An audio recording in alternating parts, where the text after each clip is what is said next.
Selamat datang teman-teman Spin Doktor. Hari ini kita kembali lagi berjumpa ya, bersama Om Pange. Kita kedatangan tamu yang spesial karena memang topik yang kita mau angkat juga lagi hangat-hangatnya. Dan bukan hanya hangat, panasnya minta ampun Om. Makanya kita pilih lokasi di agak ke pantai gitu biar panas juga di pantai. Panas di pantai. Topiknya soal korupsi lah, udah hampir sekitar mungkin 2 bulan, 3 bulan lah topik ini menjadi perbincangan publik gitu ya, dan kita pengen dengar dari orang-orang yang memang serius ya, pegiat anti korupsi. Yang kita datangkan hari ini adalah, sebelumnya kita buka masker dulu ya. Kita benar-benar patuh protokol kesehatan. Tamu kita hari ini itu sangat spesial, namanya Donald Faris. Selamat datang Om Donald. Kasih Bang Adit. Aktivis dan juga pegiat anti korupsi, tapi kelihatannya sudah bergeser ini sekarang. Punya firma hukum ya? Betul Bang. Namanya, ini firma hukumnya Visi apa? Integritas. Visi Integritas. Oh, itu firma hukumnya berintegritas. Berat, integritas itu tetap. Biar terus menjaga integritas. Berarti nama. Kalau bahasa sekarang tuh self note tiap hari. Iya. Tapi perasaan gue nggak enak nih. Diapit 2 orang begini. Iya. Ini kita lagi nggak tes wawasan kebangsaan. Enggak. Ntar saya tanya ya. Ada itu Al-Quran atau yang lain? Memilih terus ya. Yang muda-muda aja nggak disuruh milih-milih kayak gitu ya. Betul. Tapi ngomong-ngomong soal tes wawasan kebangsaan, gue juga baru inget Om. Gue kan memang kerjanya di urusan negara. Ya memang pernah di tes-tes kayak begitu. Tapi kok rasanya nggak dapat pertanyaan begitu? Bingung juga gue. Itu kan pertanyaan pesanan khusus. Pertanyaan pesanan khusus ya. Apalagi udah dicek gitu ya. Apalagi udah ditandai siapa yang harus ditanya seperti itu. Menariknya begitu. Jadi pertanyaan beda-beda tiap karena dia dikelompokkan ke beberapa ruangan-ruangan yang beda-beda. Tim penanya pun beda-beda. Ntar kita tanya lebih lanjut lah soal itu ya. Iya, tapi Bapak ini kan bapak kita satu dosen ya. Iya. Bikin soal untuk sekelas aja satu soal yang sama itu udah PR ya. Ini tiap orang beda-beda soal tuh berarti PR ada usaha khusus berarti ya. Usaha banget. Udah usaha banget itu ya enggak? Yang kita omongkan hari ini bicara soal korupsi ya, dan juga KPK ya. Om Donald kan menurut kita mengikuti banget lah. Karena jangan-jangan hari-harinya juga selalu melihat itu ya. Nah, mungkin pertanyaan pertamanya adalah soal terkait dengan apa sih yang terjadi dengan KPK gitu ya. Kalau kita lihat flashback ke belakang gitu kan selalu menghiasi headline-nya berita-berita nasional. Gue pikir sih nggak ada jedanya tuh. Tiap saat, setiap waktu, itu selalu ada aja berita soal korupsi. Nah, itu gimana tuh Om Donald?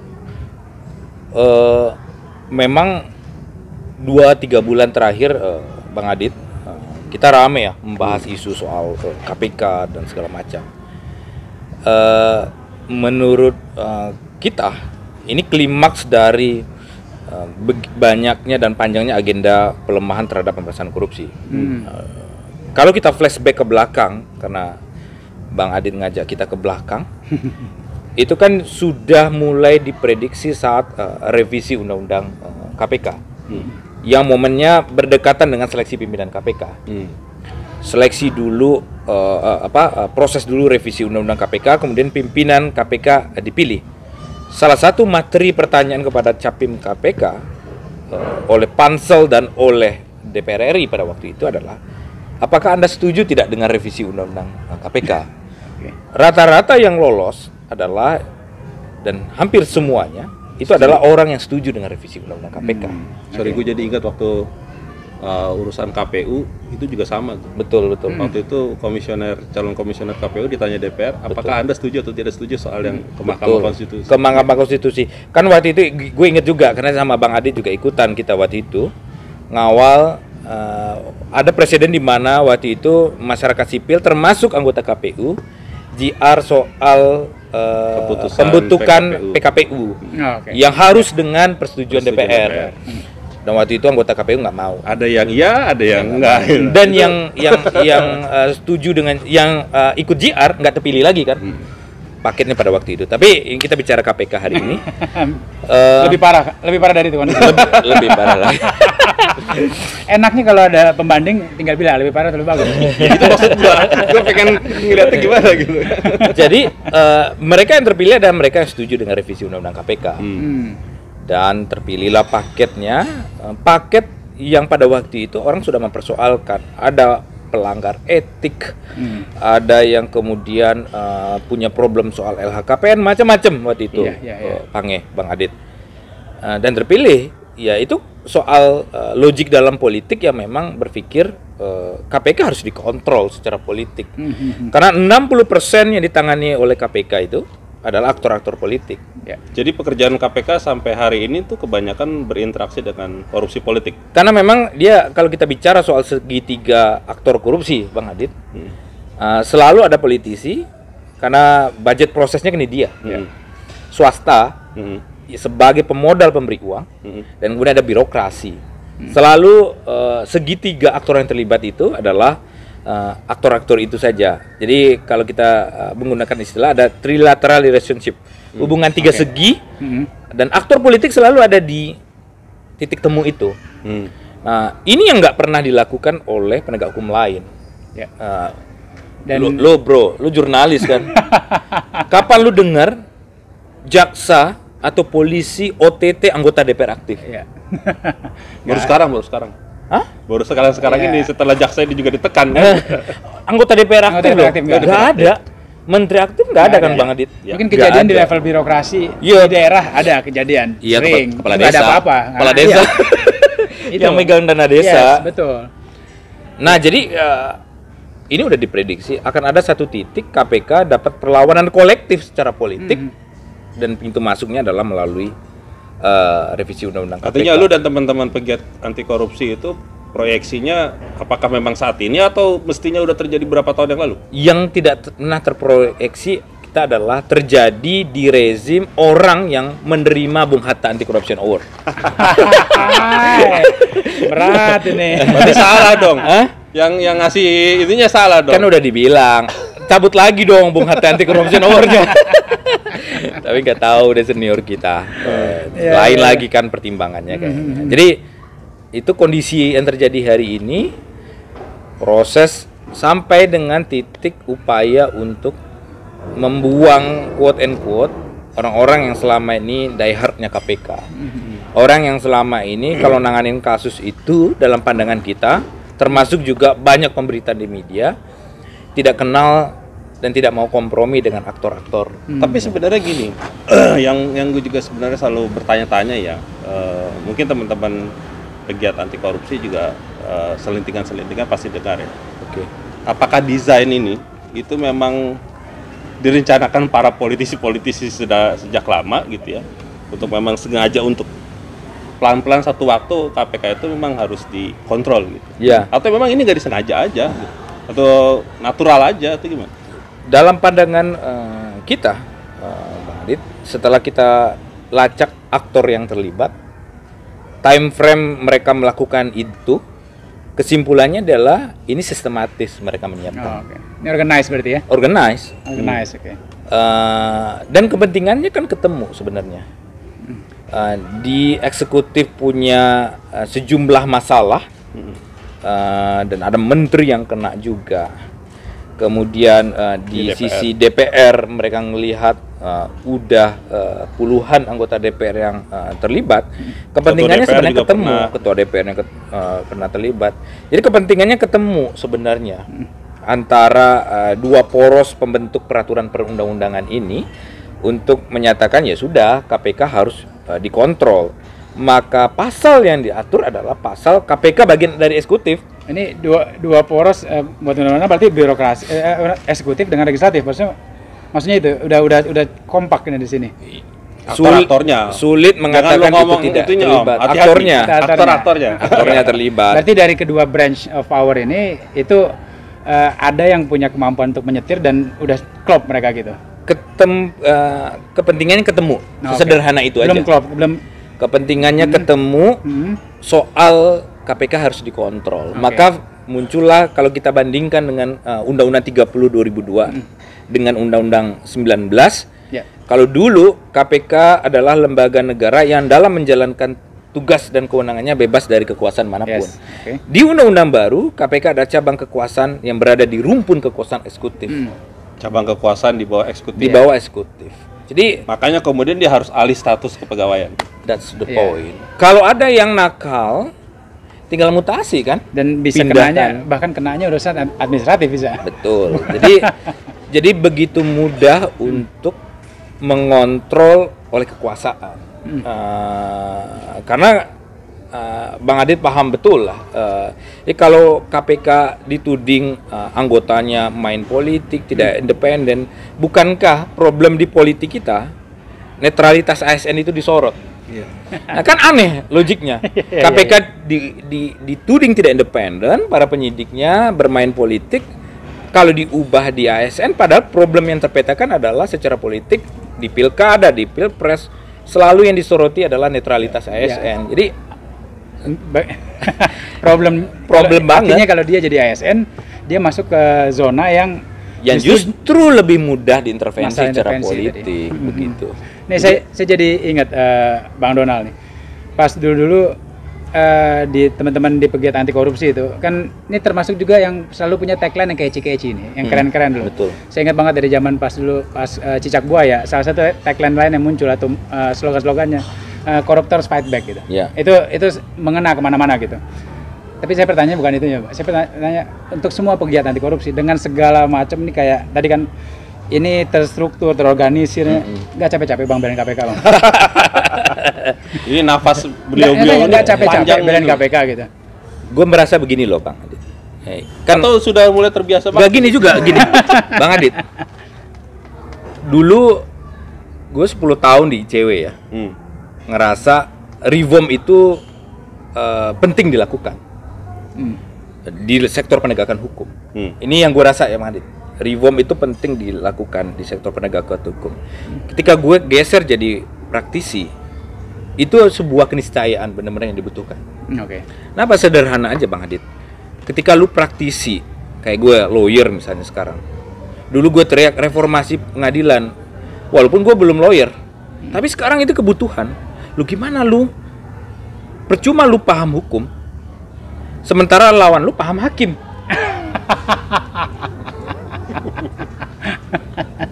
Paham karakternya hakim yang lu nyiapin 100 lembar jawaban, sementara lawan lu cukup 5 lembar dan dia paham hakim. Iya. Lu pasti paham kan? 5 lembar jawaban plus yang lain. Nah, plus footnote. Plus yang lain. Kasih footnote ya nanti ada. Jadi ada yang paham hukum, ada yang paham hakim. Di profesi gue sekarang, ini bener loh. Kebutuhan dulu bagi kita belum real. Kenapa anti korupsi itu penting, reform itu harus dilakukan. Sebagai praktisi itu real sekarang. Bahkan di orang-orang yang gue tampingi lah kira-kira pange Bang Adit. Nah, gue kebetulan punya klien yang memang dia konsultan dari luar negeri. Pertanyaan yang muncul ke kita sering itu adalah selalu berkisar di sektor kepastian hukum. Iya. Dan bicara soal kepastian hukum dan persoalan pemerintahan yang bersih, good governance. Itu masih PR itu. Ini PR sampai hari ini. Itu konkret loh Bang Adit. Gue kadang-kadang ditanya, seberapa yakin Anda kondisi hari ini baik bagi kami untuk berinvestasi? Real kan pertanyaannya? Ini tanya Omnibus Law. Apakah ini memberikan kepastian bagi orang multinational company yang dibutuhkan mereka adalah kepastian hukum? Yes. Iya. Dia naruh uang miliaran US dollar di sini, tapi kalau hukumnya bobrok, hukumnya bermasalah, mereka nggak mau naruh uang di sini. Kira-kira sederhana itu. Nah di pemerintah hari ini menurut gue menegasikan itu. Kemudian berizin dengan kepastian hukum dinegasikan. Birokrasinya mau dipercepat, tapi nggak ada kepastian, mereka nggak mau juga. Ya. Jadi ya itu risknya sih terlalu manageable ya. Betul. Jadi menurut gue di posisi gue yang geser sebagai praktisi, penegakan hukum yang bersih itu real loh. Jadi ketika pindah jadi praktisi, bukannya istirahat dari penggiat anti korupsi, justru makin kebutuhannya makin konkret, makin jelas, makin harus. Kalau enggak, ini sia-sia juga jadinya Sia-sia. semuanya. Tapi Mau pinter-pinter jangan-jangan nanti Om Donald juga praktisinya bisa jadi nanti akan bergeser dia. Jadi politisi dan pembuat kebijakan jadi satu waktu. Kita kan nggak tahu juga. karena ya, mengawasi negara udah gitu kan. Jangan-jangan ntar intinya masuk ke dalam sistem ini. Iya, nanti kita tanya ke Pange lah gimana kalau masuk itu. Kalau bagus kita masuk. Kalau dikasih restu. Jadi memang apa namanya ini mungkin jadi ada pandangan ini. Nah, saya yang penasaran juga dengan Abang masuk jadi tadinya aktivis kan, aktivis. Walaupun sekarang pegiat anti korupsi tetap dengan pindah ke praktisi. Ada menemukan sesuatu yang beda nggak waktu dibandingin dulu waktu masih jadi aktivis ANSI aja? Ngelihatnya pokoknya gini nih kacamatanya gitu. Terus akhirnya ada nggak ketemu misalnya persimpangannya di mana, terus bisa ketemu jalan tengahnya untuk menjaga masalah anti korupsi ini lebih bagus lagi. Salah satu cara kita adalah menjaga ya, pilih teman. Okay. Pilih teman itu real, maksudnya pilih teman, lu lawyering, praktisi, tapi cari teman yang visinya sama. Kadang-kadang itu jadi alat kontrol. Jadi butuh dikasih kritik-kritik juga nanti gitu butuh dikritik, saling diskusi. Maksudnya begini, ada satu momen, Bang, orang datang nawarin dan minta untuk jadi pengacara kasus korupsi. Itu ada satu momen itu. Duitnya dijamin gede kalau itu ya. Duitnya gede banget. Nggak usah ditanya kalau tanya. Kalau imannya sama, pasti bisa saling menguatkan untuk katakan tidak. Ini konkret loh, Bang. Tapi kalau beda kolam awal dari dulu, dia pasti ngotot mau nih kira-kira kalau kolamnya nggak sama teman. Akhirnya pecah kongsi kan jadinya. Tapi karena kolamnya sama, jadi saling mengingatkan jangan. Ini mungkin jadi obrolan tiap minggu orang Bang Febri ya. Masih sama kita nih. Karena kolamnya sama, akhirnya ya udah sama-sama kompak. Enggak mungkin. Kalau bicara soal pragmatis, uang semua butuh. Dan uangnya nggak karu-karuan gedenya. Cuman karena visinya sama dan kita diikat dengan tagline yang sama, itu saling jaga jadi. Karena kalau memang dia koruptor dibela sama mantan aktivis si cewek, itu rasanya gimana gitu. Atau bagi dia jadi kayak koruptor ya. Iya. Jadi rasanya gimana gitu kan. Harganya mahal di situ makanya. Iya, betul. Nah, tapi saya masih Bang itu tadi pertanyaan adalah kalau untuk masalah aktivisme anti korupsi ini bakal ada capeknya nggak sih Bang? Ada ujungnya nggak sih? Karena kan nih kalau kita lihat ya dari awal pembentukannya itu kan serangannya ya setahun pertama masih aman lah, KPK masih aman lah gitu. Tapi setelah dia mulai menunjukkan powernya, mulai banyak yang kena angkut lah. Dari berbagai macam ring itu kena angkut, mau ring 1, 2, 3 sampai ring berapa kena angkut, baru mulai sadar, ini makhluk dengan kekuatan apa yang sudah dibuat ini. Betul. Dan itu rongrongan makin besar. Betul. Kan kalau kita bicara kekuasaan, itu kan nggak akan habis Bang. Ketika dia masih punya kekuatan terus, berarti kan akan ada terus serangannya. Betul. Itu bakal ada ujungnya atau ya terus-terusan akan teriak-teriak terus jalan? Gue menarik menyederhanakan bahasa Pange tadi. Kita harus halus, politisi melakukan kecelakaan sejarah dulu ketika membentuk KPK. Sederhananya begitu ya. Kurang lebih. Dan sekarang mereka sekarang katanya bukan kecelakaan sejarah. Yang memang udah disiapin juga untuk membentuk satu event memuaskan para aktivis-aktivis ya. Enggak dong. Kalau gue lihat bagi mereka kecelakaan sejarah karena nggak pernah menduga KPK akan sekuat ini dan banyak sekali yang masuk dan mereka akhirnya berada pada titik temu yang sama. KPK harus dikontrol dan langkah seperti ini harus di stop. Nah, pertanyaan Pange, di politiknya akhirnya memang kondisi hari ini KPK sudah berhasil mereka kontrol pada satu lini dan kerjanya sistematis loh Bang. Pange yang ngamatin isu media pasti mencermati bahwa kerja-kerja melumpuhkan KPK kalau dulu kerja dari luar itu nggak berhasil, sekarang adalah kerja dari dalam. Ditaruh orang yang dalam pandangan mereka benar-benar bisa melumpuhkan dan buktinya jelas. Dibuanglah yang 75 orang dan sekarang tinggal 51 orang. Itu kerja dari dalam.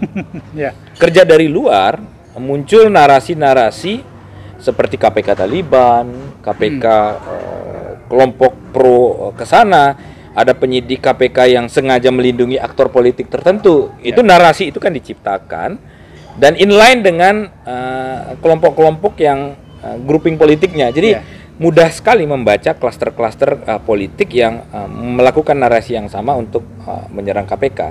Dan akhirnya memang sulit dibantah, dukungan grassroots kepada KPK itu melemah.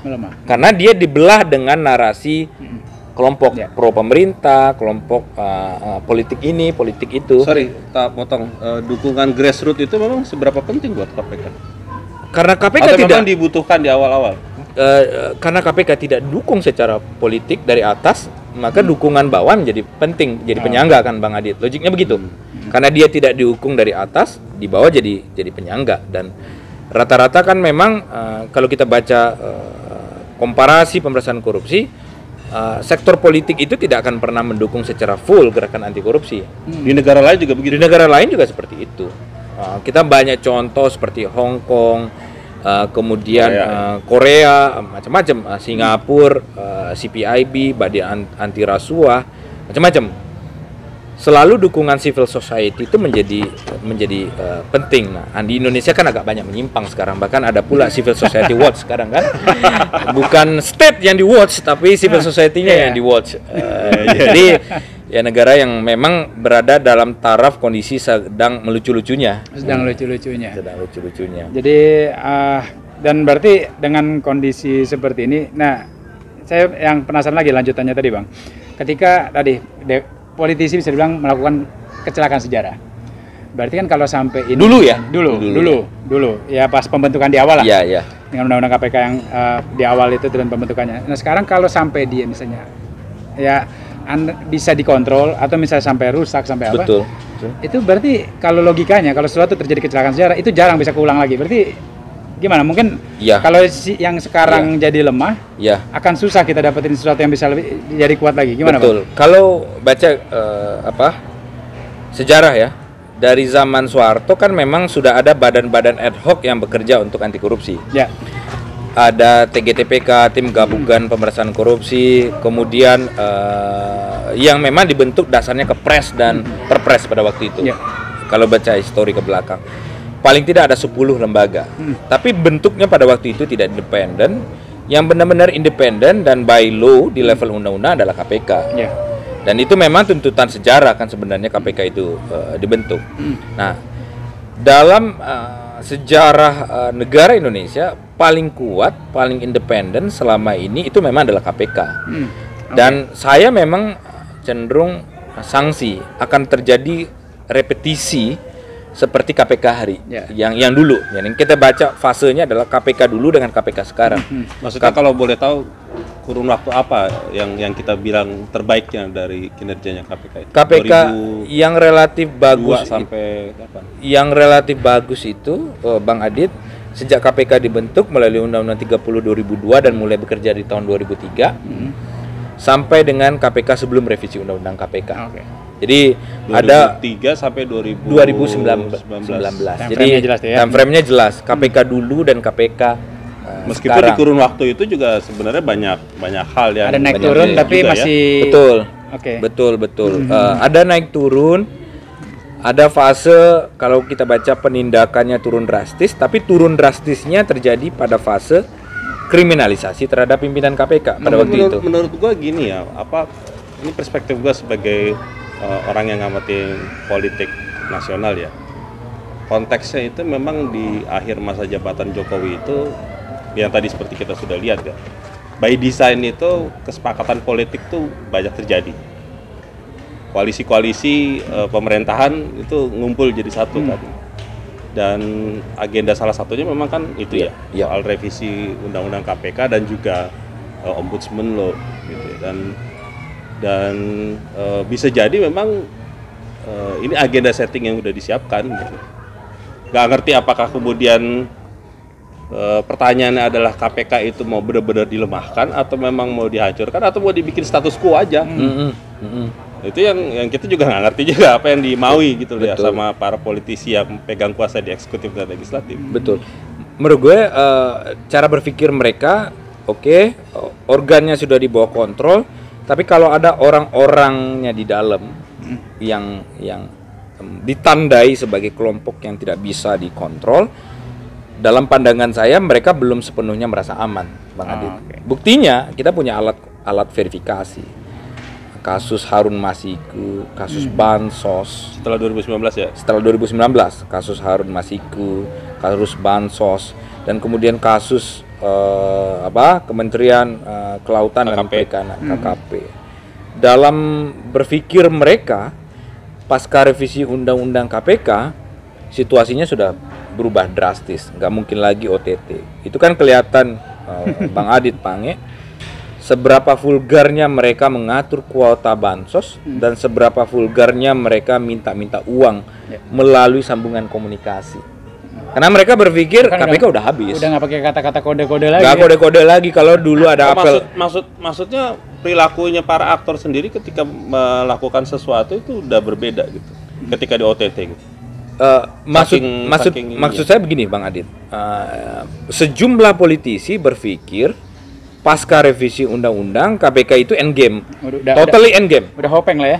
Udah nggak bisa ngapa-ngapain lah, kira-kira begitu lah. Ya? Nggak bisa ngapa-ngapain, sudah benar-benar habis, udah benar-benar selesai. Sehingga dalam komunikasi mereka bisa vulgar banget. Kalau dulu masih pakai kode Apple Washington, kemudian Duren, kardus, ada macam-macam. Masih disamarkan lah kira-kira. Sekawan sampai ada yang bikin bukunya si Sabir ya. Sabir Laluhu. Bikin buku kode-kode korupsi. Mereka mikirnya begitu.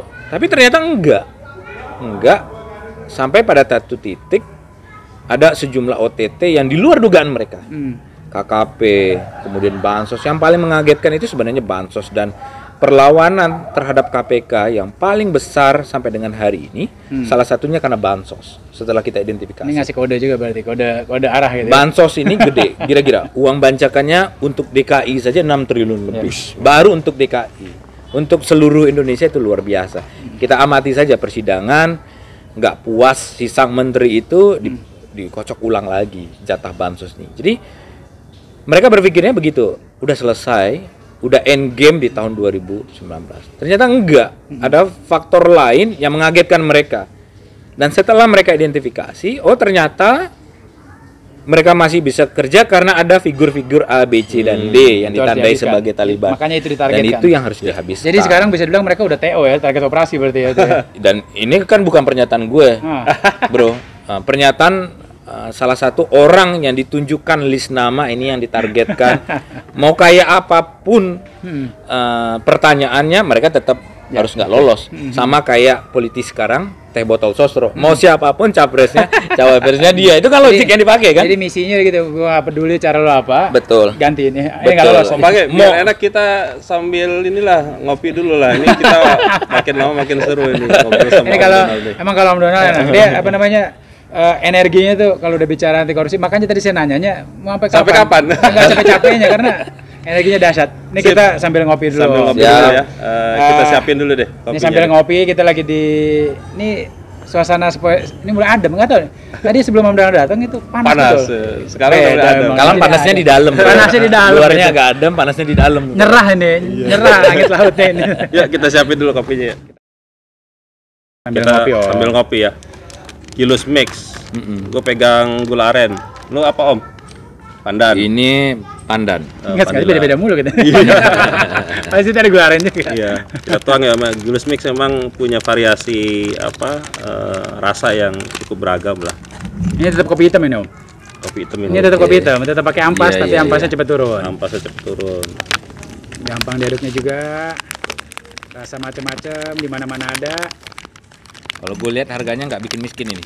Itu dia. Iya, harganya terjangkau lah. Harga terjangkau.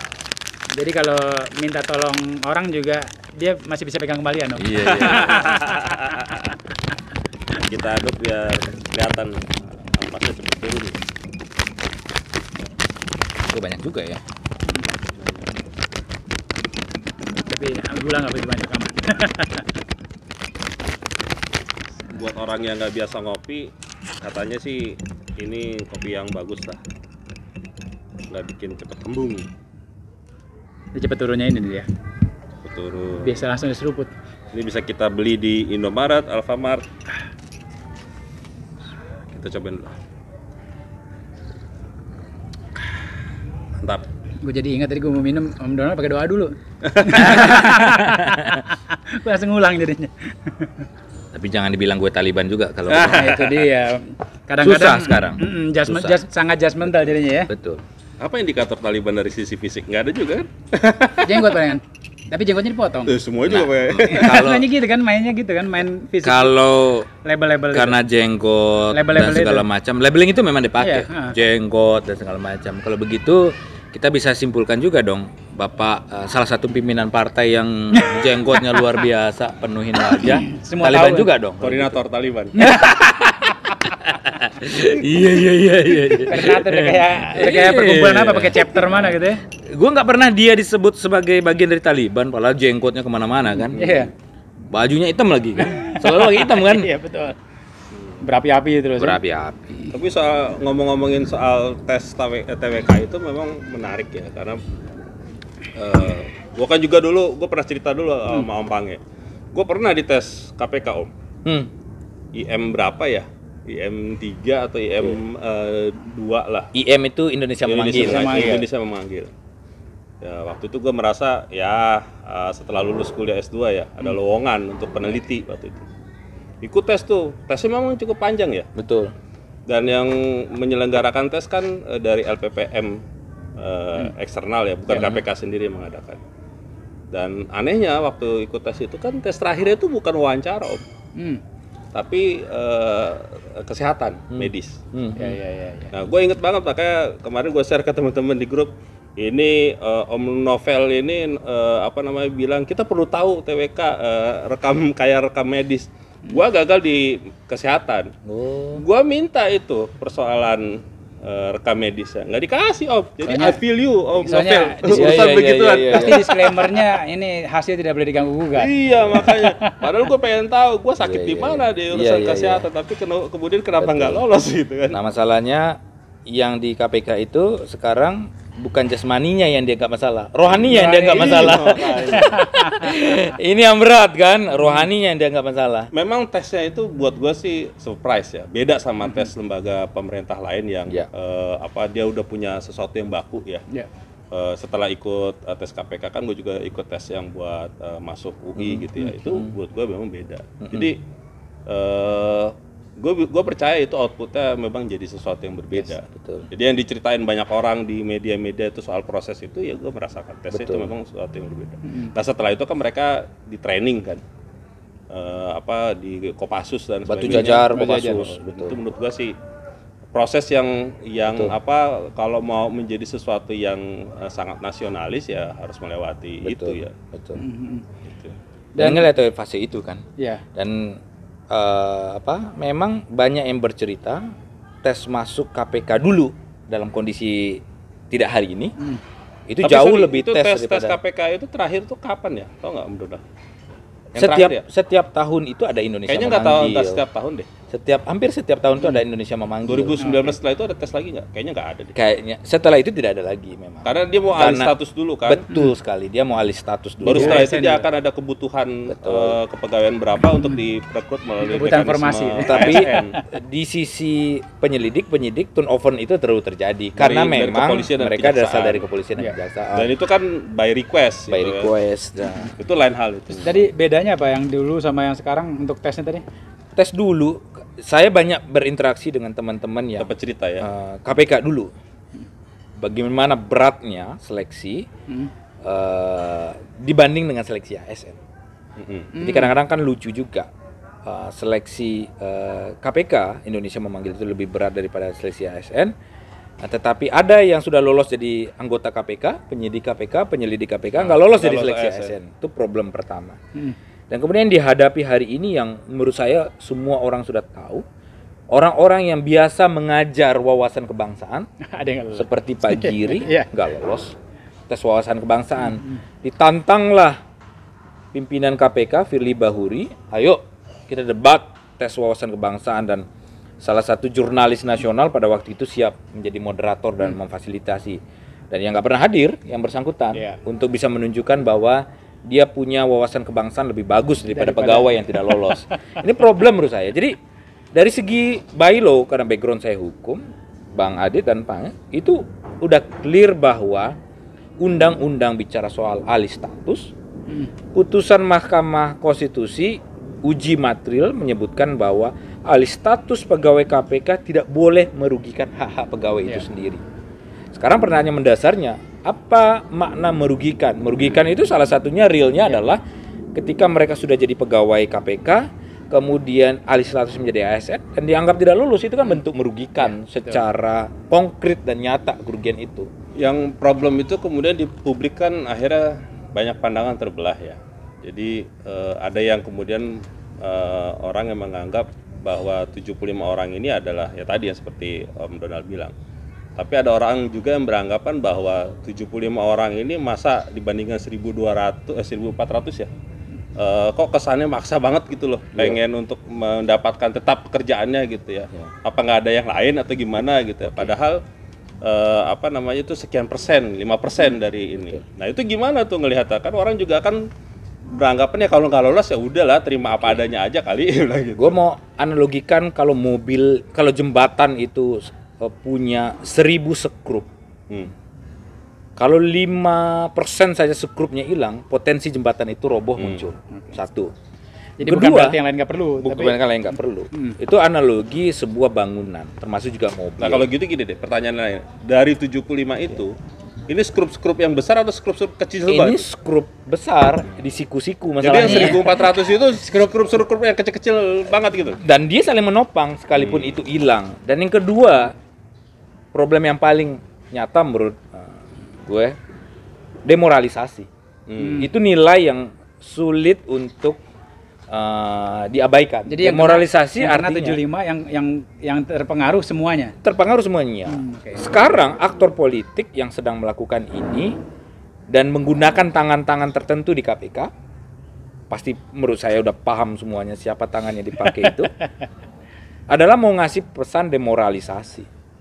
Once kamu melakukan hal-hal seperti mereka yang tidak mau dikontrol, hantam semua politisi yang terlibat tanpa kompromi, kamu akan di-TWK-kan, kamu akan dibuang, akan digeser, dibuang kemana kira-kira, apalagi kalau ASN, mudah sekali geser kemana-mana.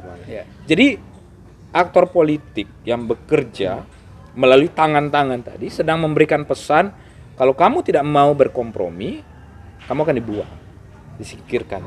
Jadi itu pesan menurut saya, pesan demoralisasi ini yang sedang terjadi hari ini. Tapi di pegawai-pegawai KPK sekarang memang terjadi pembelahan sikap seperti itu atau gimana? Karena kan kemarin kita perhatikan ada opsi-opsi dari pegawai KPK yang nggak pengen dilantik kan akhirnya kan. Betul. Tapi akhirnya ngikut juga untuk dilantik gitu ya. Mereka dilantik tapi akhirnya kan mereka mengirim surat kedua kepada presiden. Oh iya. Iya, setelah mereka dilantik. Jadi menurut saya perjuangan di internal mudah-mudahan, kalau saya kan berekspektasi hari ini, tidak mungkin menuntut, tetapi punya ekspektasi yang lain punya sama rasa perjuangan dengan mereka-mereka yang 75 itu. Apalagi kan mereka rata-rata sudah 15 tahun. Dan semestinya labeling seperti Taliban itu, mereka semakin sadar bahwa itu tidak benar. Karena yang di-TWK-kan juga orang-orang yang punya ras, punya agama yang berbeda-beda. Satu Jadi sisi beragam pernah, ya. satu sisi gue pernah juga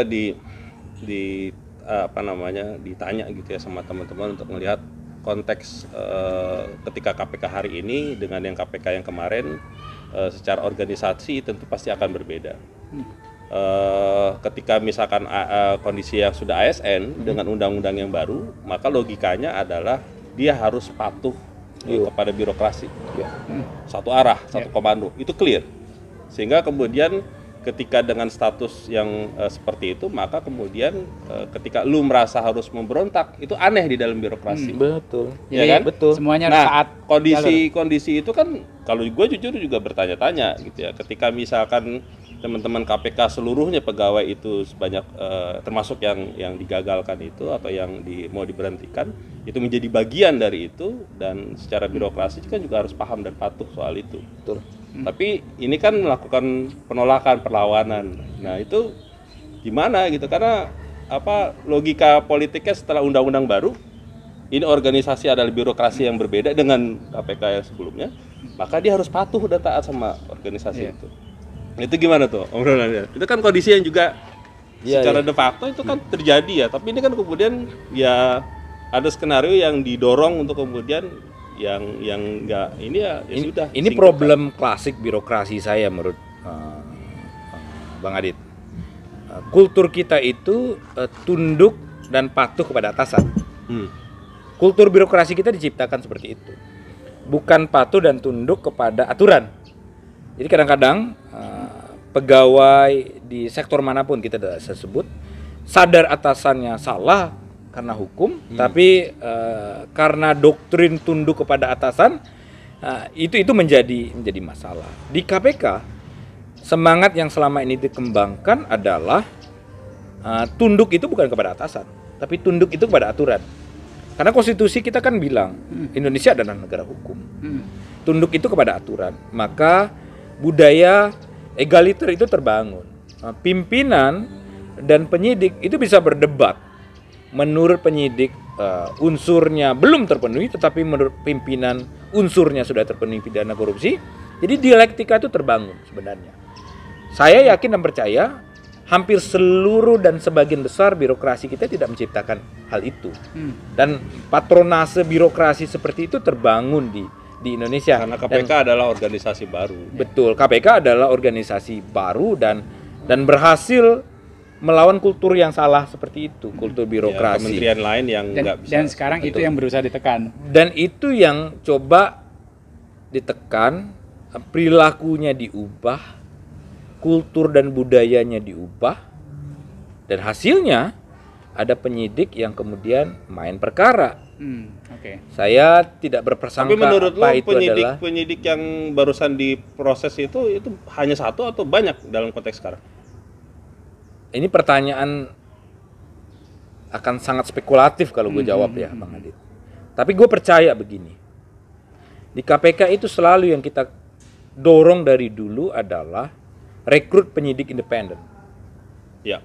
Penyidik independen yang itu fungsi dari IM itu ya. Dari Indonesia Memanggil. Fungsinya adalah memutus kultur dan memutus loyalitas ganda. Ya, dari kepolisian dan kejaksaan. Dari kepolisian dan kejaksaan.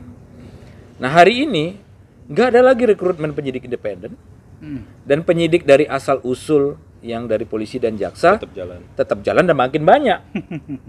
Kekhawatiran gue adalah ada transfer kultur. Ya. Nih saya coba ini ngelihat bigger picture-nya nih Om Donald. Nih saya ingat kebetulan saya dulu masih lagi di media ya kan, teman-teman dari aktivis anti korupsi berdebat sama beberapa orang dengan pakar segala macam. Kalau dulu call-nya itu KPK-nya bubar, nggak perlu super body segala macam. Teman-teman aktivis anti korupsi jaga, nggak bisa ini hilang. Sekarang kok yang pingin KPK-nya bubar kok udah jarang kok.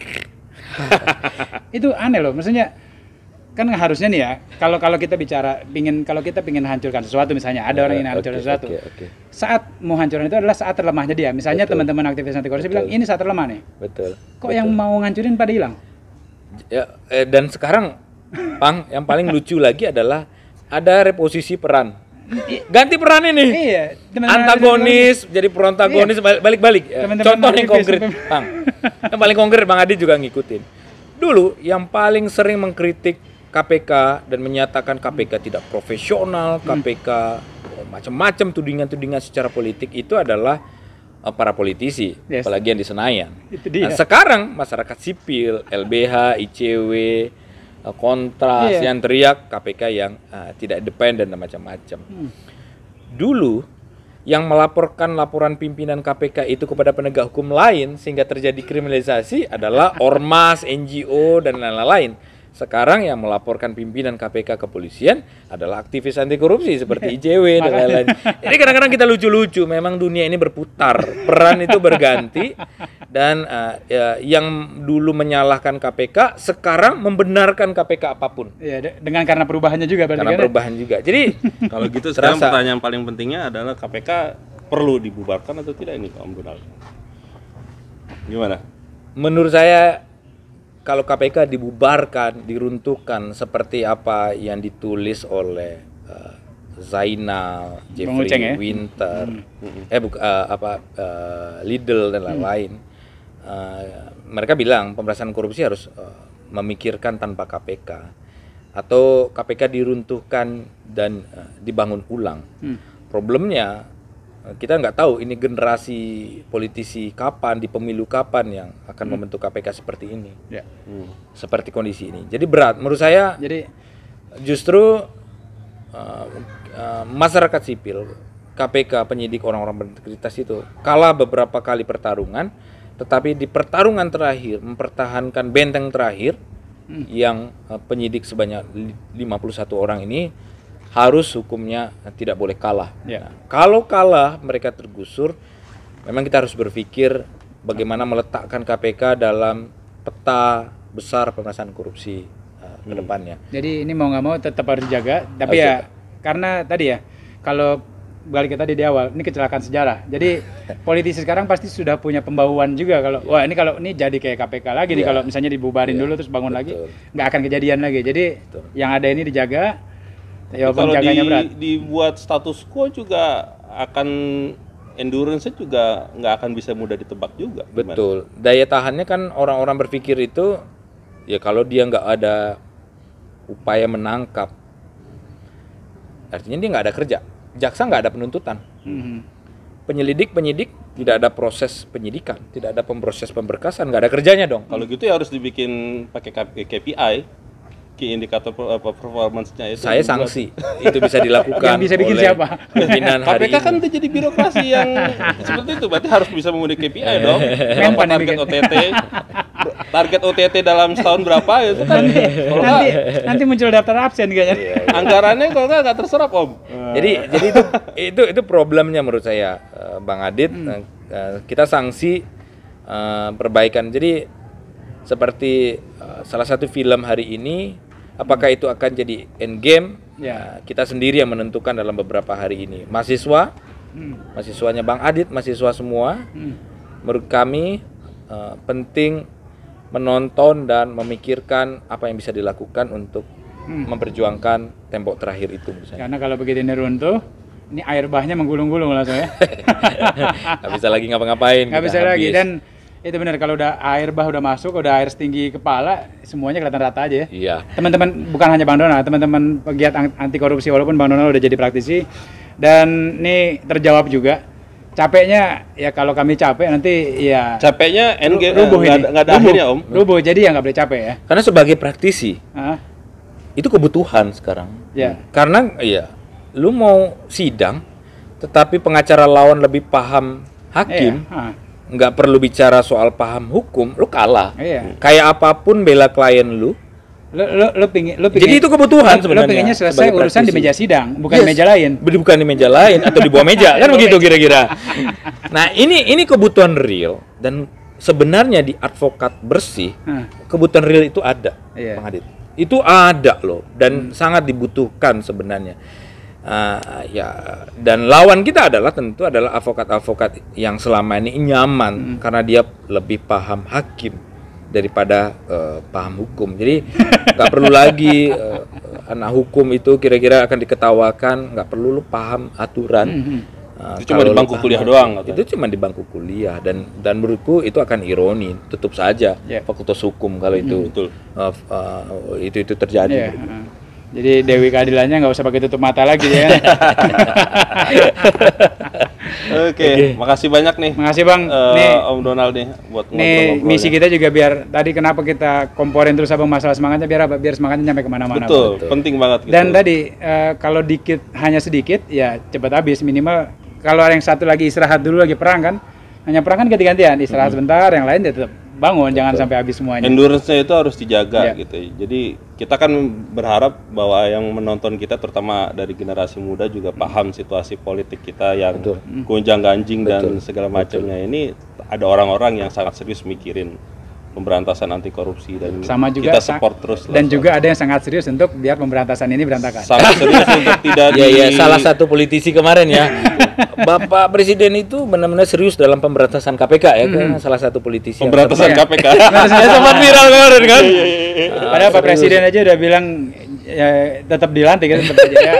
Ini banyak hal yang menarik Bang ya, termasuk perintah Pak Presiden aja bisa ternyata bisa ya mungkin multitafsir anggapnya oleh pihak lain dianggapnya tafsirnya lain. Betul. Terima kasih Om Donald atas waktunya, ngobrol-ngobrolnya ini luar biasa. Ini kita mohon maaf juga kita jemur di sini, Pak. Kata Om Donald nggak ngaruh jemur gini, udah biasa. Udah biasa di demonstrasi KPK gitu. Oke, terima kasih Om Donald atas waktunya. Sama-sama, teman-teman. Bang Adit. Jangan lupa untuk berkomentar kalau ada ide-ide untuk video-video baru kami gitu ya. Jangan lupa untuk subscribe, like dan kalau ada yang mau dibahas lebih lanjut. Terima kasih. Assalamualaikum warahmatullahi wabarakatuh.